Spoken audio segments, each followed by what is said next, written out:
রমজানে কয় পার্সেন্ট মুসলমান নামাজ পড়ে? 30%? আমার তো মনে হয় না। মাইনা নিলাম 30%, 70% রমজানও পড়বে না।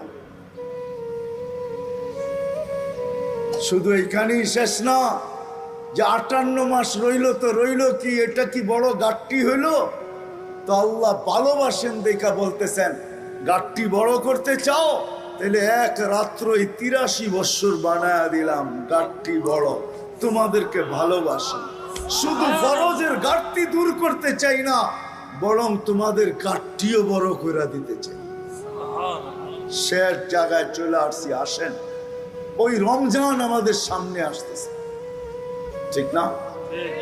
রমজান আমাদের সামনে আসতেছে।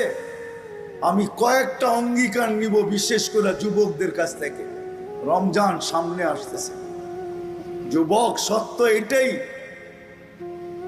ফুলের টোকা যেন পাথর না হয়।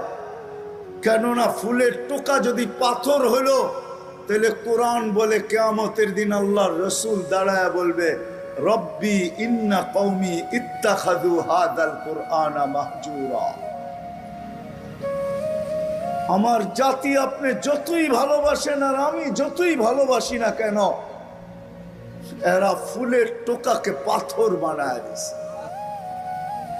এরা আমাদের কথা মানে নাই। আল্লাহর রাসূল আমাদের বিরুদ্ধে চলে যাবে। আর কসম খোদার, আমি দেখাইতে চাইতেছি, আল্লাহর রাসূলের রওজার উপর একটা আয়াত লেখা আছে, ওয়ালাউ আন্নাহুম ইয যালামু আনফুসাহুম। আল্লাহ বলতেছে, বন্ধু আপনার উম্মত গুনাহ করতে করতে করতে করতে করতে করতে কোন পর্বে যদি লজ্জিত হইল আর আপনার কাছে আসলো, আস্তাগফিরুল্লাহ, আর আয়েশা আমার কাছে মাপ চাইলো, আমি ওর দিকে তাকাবো না, আমি তো আপনার দিকে তাকাবো। আস্তাগফারা লাহুর রাসূল, আপনি যদি ওর পক্ষে হা বইলা দিলেন তো আমি সব গুনাহ মাফ করে দিব, পরোয়া হবে না ও কত গুনাহ করে। এই জন্য বলতেছি, সামনে রমজান আসতেছে, রমজান আসতেছে সামনে।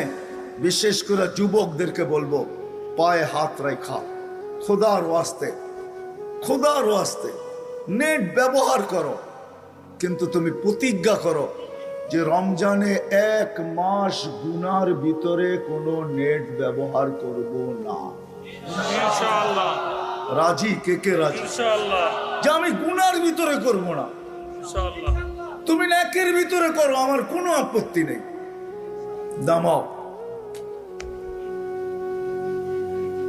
রাজি তো? ইনশাআল্লাহ।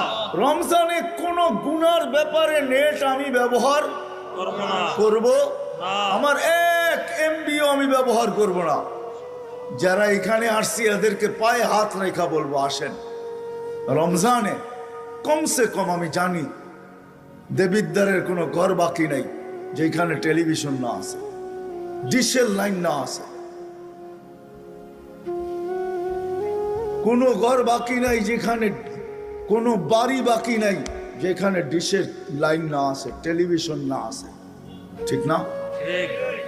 খোদার ওয়াস্তে পায়ে হাত দিয়া বলি, 1 মাস নেটের টাকা দেন, তাতে আমার কোনো আপত্তি নেই, বারাস পরিশোধ করেন, তাতে কোনো আপত্তি নেই, কিন্তু 1 মাস আমি টেলিভিশন চালাবো না, কাপড় দিয়া আবদ্ধ করে রাখবো। এরকম অঙ্গীকার কে কে করতে পারে? ওয়াদা? 1 মাস টেলিভিশন দেখবো না। তারপরে কি করলেন এটা আমার বিষয় না, কিন্তু কমসে কম রমজান যদি করতে পারেন টেলিভিশন দেখবো না, ঠিক না? হ্যাঁ। আর 1 মাস কোনো অবস্থায় নামাজ ছাড়বো না, ইনশাআল্লাহ। হ্যাঁ, ইনশাআল্লাহ। হ্যাঁ, শুধু শুধু আমি পাথর দেখাইতেছি, পাথর। শুধু শুধু আল্লাহ জিবরিল আলাইহিস সালামকে পাঠায়া বলেন নাই, যাও আমার বন্ধুকে বইলা আসো। ভালোবাসা আমি রমজান দিলাম, কিন্তু তারপরও মাগফিরাত নিল না।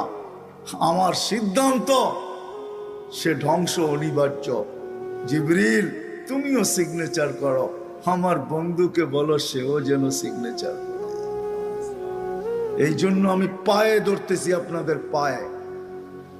রমজান মিলল, এই উম্মত ফরজের ঘাটতি পূরণ করতে পারলো না।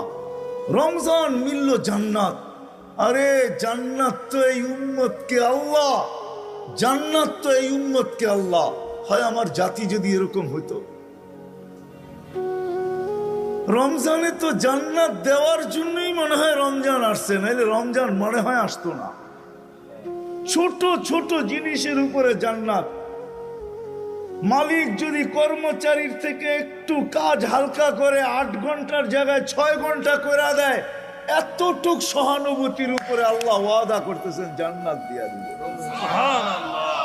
কেউ যদি কাউকে 1 ঘট পানি দিয়ে ইফতার করায় দেয়, তো আল্লাহ ওয়াদা করতেছে এটার বিনিময়ে জান্নাত দিয়া দিব। রোজার সব তো দিব, জান্নাতও দিব। রমজান মনে আসছেনি এই জন্য সবার কাছে দরখাস্ত, রমজানের নামাজ কি করবো না, পাক্কা ওয়াদা।